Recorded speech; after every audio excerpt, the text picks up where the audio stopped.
Hello बच्चों, welcome back in my YouTube channel Anka education hub और मैं हूं पूनम कौशिक। तो चलिए शुरुआत करते हैं हमारी हिस्ट्री की क्लास को। आज बच्चों हम लोग हिस्ट्री में एक नया टॉपिक पढ़ने वाले हैं, कुषाण वंश। ठीक है, कुषाण वंश एक ऐसी जनजाति थी जिसने एक विदेशी जनजाति या जाति कह सकते हैं जिसने कि भारत पर आक्रमण किया था, जो कि हमारे शक जाति थी, हूण थे, उन्हीं सब में ये एक जाति थी जिसने कि हमारे भारत पर आक्रमण किया था। और इन्होंने एक वंश की स्थापना करी जो कि बहुत प्रसिद्ध वंश भी रहा। काफी समय तक इन्होंने शासन किया हमारे देश पर। तो चलिए आज हम फटाफट से कुषाण वंश के बारे में छोटी सी मगर जो जरूरी चीजें हैं बस उनको ही देखेंगे। ठीक है, फिर आने वाली वीडियोस में हम इनके एक एक राजाओं को देखते चलेंगे और जो भी डीपली चीजें होंगी उससे जुड़ी हुई वो सारी हम करते जाएंगे। ठीक है, चलिए कुषाण वंश। कुषाण वंश के बारे में अगर हम सोचते हैं या कभी हमें ध्यान आए तो हम सिर्फ एक राजा को ही जानते हैं, कनिष्क। क्योंकि कनिष्क जो था वो कुषाण वंश का सबसे प्रसिद्ध शासक था, सबसे बढ़िया शासक था। जो भी कुछ काम किए कुषाण ने काफी काम किए, इसलिए कनिष्क को हम एक फेमस राजा के तौर पर भी जानते हैं। लेकिन इसके और भी कई राजा हुए इस वंश में जिन्होंने कि बहुत अधिक काम भी किया लेकिन बहुत ज्यादा फेमस हो नहीं पाए। ठीक है, तो फटाफट से देखते हैं इससे जुड़ी हुई ये क्या क्या चीजें। तो ये जो कुषाण वंश है बच्चों, ये एक यूची जनजाति थी। यूची जनजाति, यूची जनजाति से आती है जो कि बेसिकली पश्चिमी चीन से ये जुड़ी हुई थी। पश्चिमी चीन से ये जाति या जनजाति हमारे भारत में प्रवेश किया इसने और भारत पर आक्रमण किया।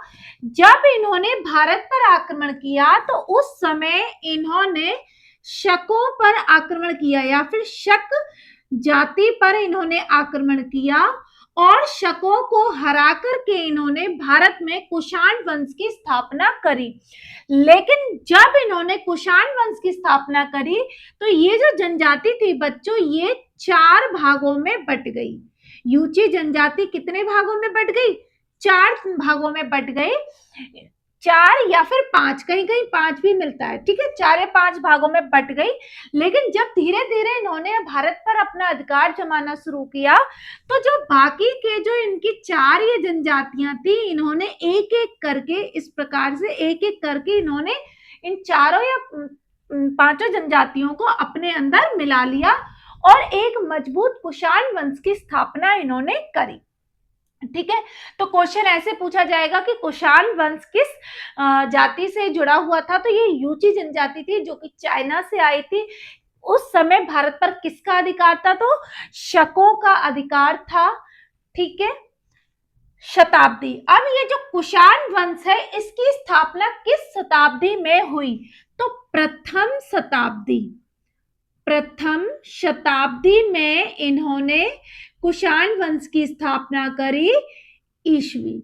ठीक है, इसका मतलब यह है कि जहां से हमें एक लिखित रूप में अपना इतिहास जो प्राप्त होता है वो प्रथम शताब्दी ईसा पूर्व में इन्होंने कुषाण वंश की स्थापना करी। अब आता है कि कुषाण वंश का संस्थापक कौन था? तो कुषाण वंश का जो बच्चों संस्थापक था वो था कुजुल कडफिसेज। क्या नाम था कुषाण वंश के संस्थापक का? कुजुल कडफिसेस। अब कहीं कहीं पर ये जो कडफिसेस है इसका क्या नाम मिलता है? कैडफिसीज।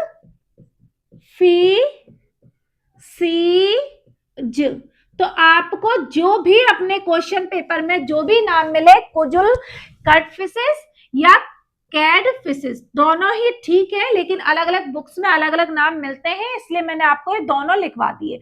तो ये कौन हो गया? कुषाण वंश का संस्थापक हो गया। इसके बाद और कौन कौन से राजा हुए? तो इसके बाद जो दूसरे नंबर का राजा हुआ, ये पहला हुआ, दूसरा शासक कौन हुआ? वो हुआ बिम कैडफिसिस। ठीक है, कैडफिसिस। ये कौन था? ये इसका कुजुल का ये पुत्र था। ठीक है, पुत्र था। अब बिम कैटफिशिस का पुत्र कौन था? कनिष्क। कनिष्क, ठीक है बच्चों, ये इसका बेटा था। चौथे नंबर पे कौन था? चौथे नंबर पर था हुविष्क। हुविष्क, और इसको हश्क के नाम से, हुविष्क हश्क के नाम से इसको जाना जाता है। पांचवा, इसका बेटा कौन था? इसका बेटा था बच्चों वासुदेव। वासुदेव, और इसके बाद इनके जो और जो उत्तराधिकारी थे वो किस नाम से जाने जाते हैं? वो परवर्ती राजाओं के नाम से जाने जाते हैं। परवर्ती राजाओं के नाम से इस वंश के राजा जाने जाते हैं। तो इसकी वंशावली कैसे हुई? कुजुल कैटफिशिस, बिम कैटफिशिस, कनिष्क, हुविष्क, वासुदेव और परवर्ती राजा। ये जो परवर्ती राजा थे बच्चों, इसमें कनिष्क, कनिष्क द्वितीय और कनिष्क तृतीय के नाम से भी कुछ शासक हुए जो परवर्ती राजाओं में आते हैं। इसके बाद वासुदेव द्वितीय के नाम से भी एक परवर्ती राजा हुआ था। ठीक है, ये चीजें हो गई, आपकी नाम पता चल गई। तो सबसे जो प्रसिद्ध शासक था वो कनिष्क था। और जो एक क्वेश्चन बनता है कि कुषाण वंश का अंतिम शासक कौन था, तो कुषाण वंश का वासुदेव ही अंतिम शासक माना जाता है, क्योंकि उसके बाद के जो शासक हुए बहुत ज्यादा शक्तिशाली नहीं थे, राज्य भी छीन हो रहा था, तो वासुदेव को ही ज्यादातर हमें अंतिम शासक के तौर पर पढ़ाया गया है। ठीक है, अब ये जो संस्थापक था और जो बिम कैटफिशिस था, इन राजाओं ने कुछ कुछ उपाधि ली। जैसे कि जो संस्थापक था बच्चों, इसने महाराजाधिराज की एक उपाधि ली, महाराजाधिराज, धीराज। ठीक है, इनका जो बेटा था बिम कैटफिशिस, इसने देवदूत के नाम से उपाधि ली, नाम से उपाधि ली।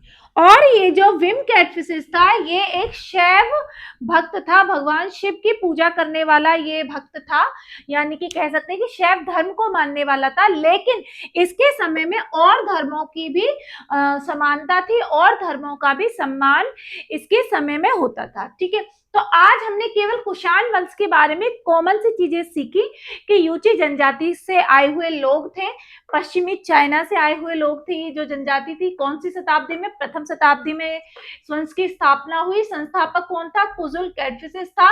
ये जनजाति कितने भागों में बटी? जब इन्होंने शकों पर आक्रमण किया 4 भागों में बटी, लेकिन बाद में इन्होंने उन चारों भागों को ही अपने अंदर मिला के विशाल कुषाण वंश की स्थापना करी। फिर हमने कुषाण वंश के जो भी शासक थे उसकी एक वंशावली देखी।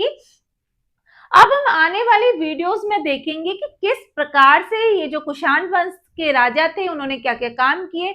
इनको अब हम एक एक वीडियोस में इनके सारे राजाओं को अच्छे से पढ़ेंगे। ठीक है, तो आपको आज की वीडियो कैसी लगी मुझे एक बार जरूर बताना। तो चलिए मिलते हैं हम एक नई क्लास में एक नए टॉपिक के साथ, तब तक बने रहिए हमारे साथ। Bye bye, Radhe Radhe.